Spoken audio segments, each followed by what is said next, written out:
How a Democratic congressman from Northern Virginia is on the same side of this issue as the Republican chairman of the committee and also possibly other far-right members of the Republican Freedom Caucus. I'll explain what that's all about when WUSA 9 News at 4 continues.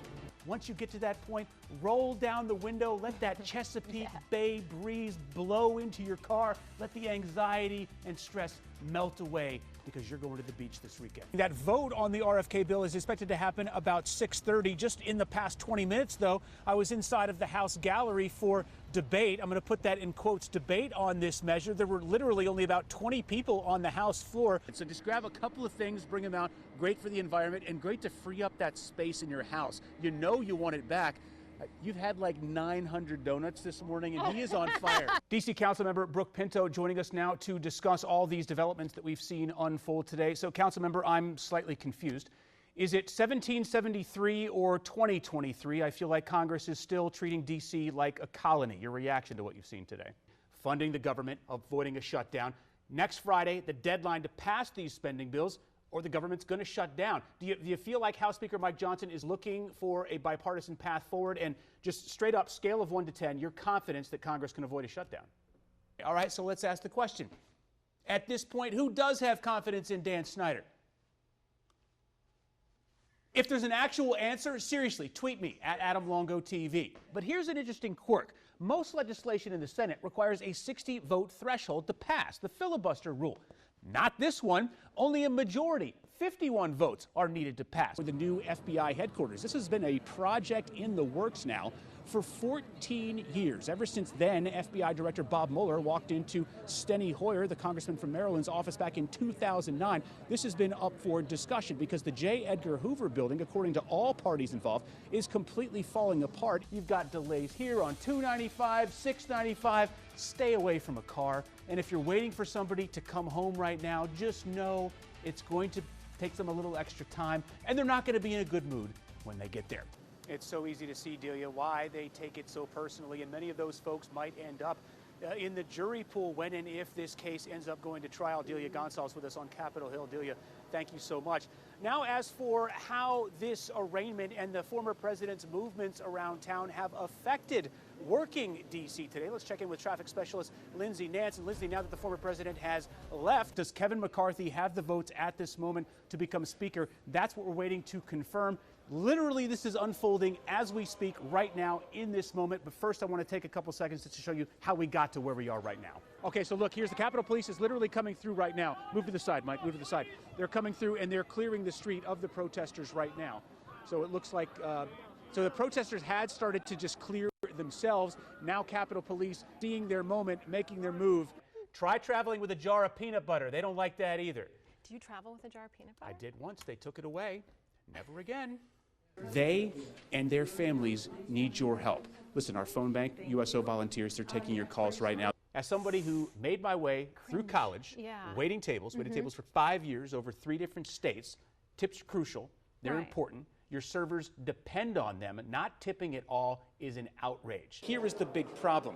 Right after Emmer was nominated and got the majority vote of Republicans, Donald Trump, the former president, put out a post on social media that had the effect of dropping a live grenade into the room where all those Republicans were gathered, and it's essentially killed Emmer's chances at the speakership. We have so far heard from a handful of very dissatisfied Republican congressmen and women. First, let me tell you where I am. I'm actually in the basement of the Capitol building, the room that is down the hallway. I think we're so far back that you can't even see it, but that is where members of the House Republican caucus are gathered right now.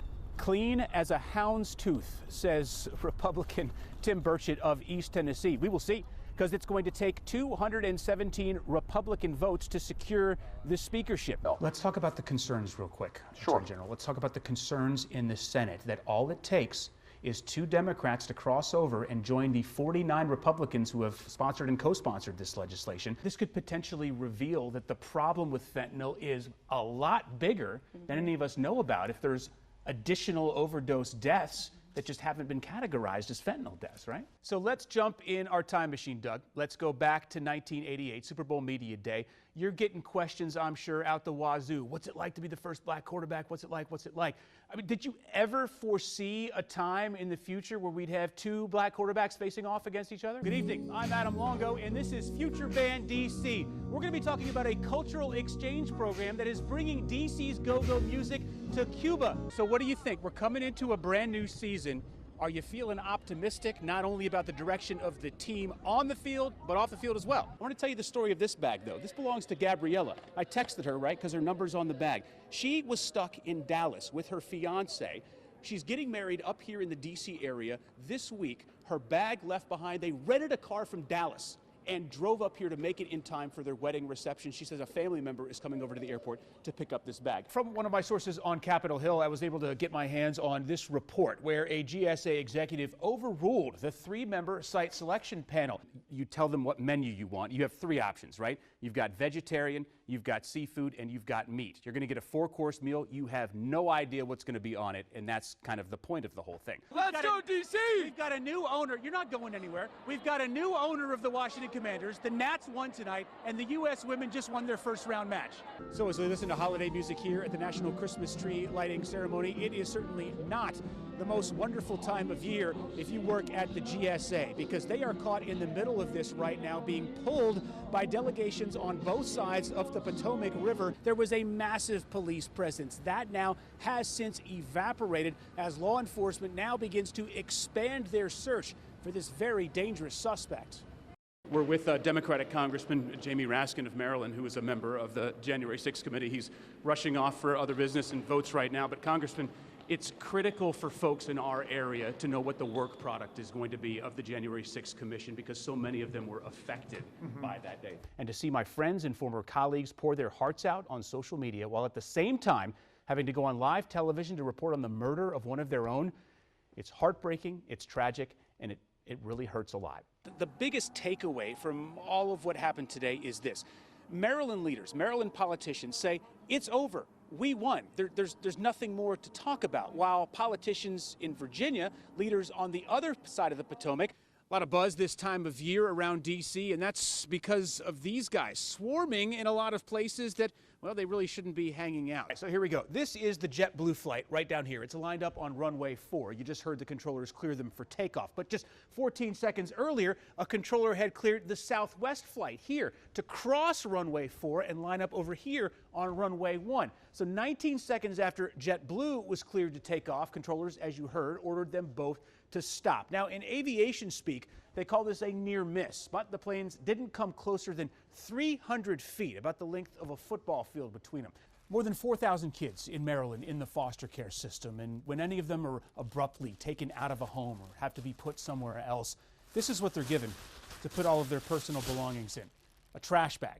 So now there's an effort underway by state lawmakers in Annapolis to say, hey, let's take the trash bags and put them where they belong, in the trash, and give a kid an actual piece of luggage or a duffel bag. And they're not just brewing beer here. They are crafting some of the finest axe-throwing competitors on earth. A big group from here headed to the World Championship. Oh, listen, they are ready. The Dukes team here posted outside of Billy Jack's shack, downtown Harrisonburg on Main Street, and they are here for it. Listen.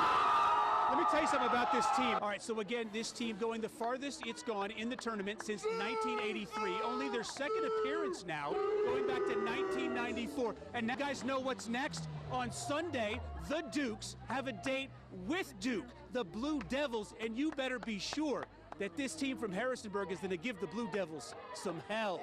Back to you. Oh, yeah, this is just the beginning for them. They're not sleeping at all weekend. If they remember those interviews they did with you tonight, Adam,